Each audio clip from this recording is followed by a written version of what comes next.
ไปมื้อนี้แล้วข่อยกะสิกลับมื้อหนึ่งคือกันได้หยังมาแตะใส่ไปครัวผักหอยเฮ็ดหยัง กลัวไม่ใช่แกงน้องใหม่ เอาไปสเต็ก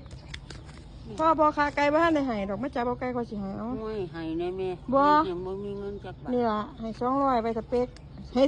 200นี่สิมาเอาเบิด เอาเบิดนะ บ่ซ้ำนั่นล่ะ โอ้ยนี่บ่ใส่หาได้ก็บ่รวยเนาะ เว้ยหาได้บ่รวยได้มีแต่สิรวยขึ้นตัวเนาะ เอามาอีก เอาหยัง เอาบ่พอหรอกครับ เอาอีก20 บาทยังบ่ครัวหลาย นี่สิกินเหล้า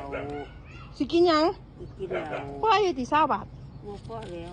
ฮะ สองเที่ยวพุ่นเนาะที่ได้ปีกเนาะปีก คือคักบอกเอาเงินนี่คือคักเอา20 บาท ให้เบิดมีเปียง เบิดนี่ยัง